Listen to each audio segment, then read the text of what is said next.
Zdravo, ja sam Milica Venoma sa bloga Venoma Fashion Freak, dobrodošli nazad na moj kanal i dobrodošli u nove emptize. U pitanju su emptizi za protekli mesec, odnosno za mesec mart. Ovdje ima brdo proizvoda koje sam istrošila i o kojima sam stekla dobar ili loš utisak i krenut ćemo odmah na proizvode. Pre nego što krenemo, jedno kratko izvinjenje što me nije bilo na kanalu neko vreme. Neke stvari, kao što to obično se dešava u životu, su se zakomplikovale, ali ono što je bitno jeste da sam ja sada tu i da je tu i nova pozadina. Ovo je prva koju sam kupila, planiram da ih kupim još. Vidjet ćemo kako će sve to ići, meni se za sada ova jako dopada. Prvi emptiz jeste Nivea Refreshing Cleansing Milk. Ovo je mleko za skidanje šminke za normalno da mešovitu kožu i nije mi se dopalo uopšte. Ovo je mleko koje sam ja koristila ranije, pre nego što su uopšte micelarne vode postale popularne. Ovo mleko mi se od tada vuče po kući i ima ga još mnogo, ali rok je istekao i pravo da vam kažem, jedva čekam da ga se reši. Moji omiljeni brijači Miss Soleil u pakovanju od 4 komada sa 3 oštrice. Ovi su nešto kao ciklama boje. Da znate ako ih vidite u radnji, moje preporuke za njih. Idemo dalje, sljedeći emptiz je Nickel Royal Body Milk. Odnosno mleko za telo sa matičnom mleči. Ovo je ona prirodna nikel kozmetika koja se može nabaviti na Purity Box sajtu i koja često dolazi u Purity boxovima. O ovome sam pričala u jednom svom tagu, ovo je jedan od mojih omiljenih luksuznijih proizvoda. Ono košta oko 3000 dinara, tako da ako želite da se počastite nečim ili eto prilika za neki poklon bude u pitanju, svakako mogu ovo da vam preporučim. Ima 200 ml, strašno se sporo troši, jako lepo miriše, jako lepo neguje kožu. I uživala sam u njemu, međutim brzo mu prolazi rok, mislim da im je rok negdje oko godinu dana i nisam ni stigla celog da ga istrašim. Još jedna stvar koja je istekao rok i zaista mi je žao zbog toga jeste Nickel Energizing Tonic sa biljnim matičnim ćelijama. Ja ovo nisam ni probala. Ne koristim ove tonike, ali ih bar nisam koristila tada kada sam ovo dobila. Nisam stigla da probam, nemam ništa da vam kažem o tome, tako da neki drugi put.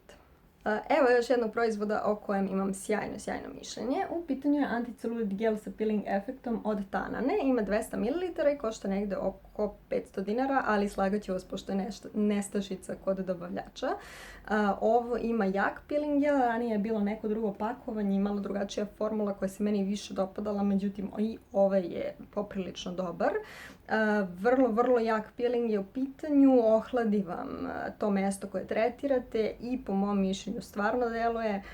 Meni je redukovalo celulit za nekih 30-40%.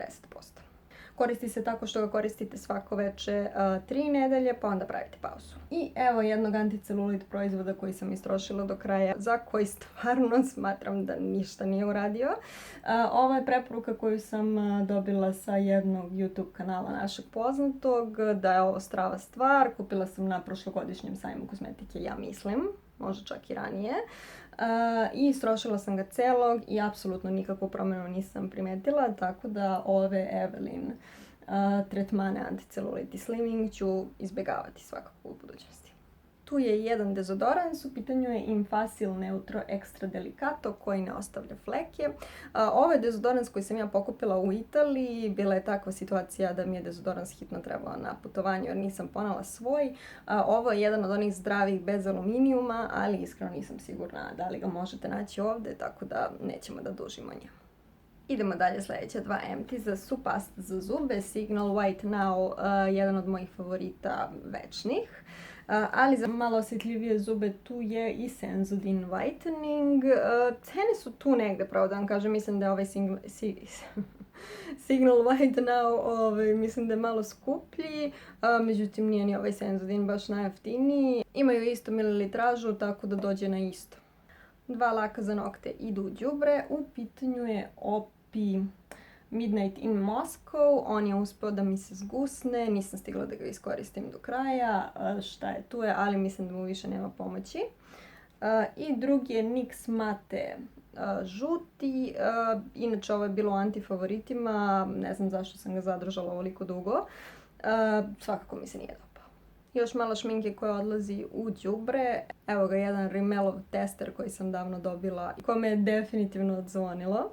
I tu je L'Oreal Fall Slash Superstar, maskara sa 2 kraja, za veći volumen trepavica. Istrošila sam je, jako mi se dopala, bila mi je u torbi stalno, što možete vidjeti po tome koliko je izgrebana. Svaka preporuka za ovu maskaru. Kao i svaki put tu je jedan baby sapun, ovo je med i mleko, mislim da je u pitanju Henkel Max. Prošlog mjeseca sam istrošila samo jedno pakovanje tupfera, u pitanju su Cotoneve tupferi i nisam nešto specijalno oduševljena sa njima. Idemo dalje, jedna maska za lice i jedna za kosu su sljedeće. Maska za lice jeste Nivea Peel Off maska, a ovo što imate prilike da vidite jeste donji deo te iste maske, žao mi je zbog toga, ali tako se pogodilo. To je jedna od mojih omiljenih maska za peeling lica, vrlo je blaga, za razliku od, na primjer, Mr. Black maske.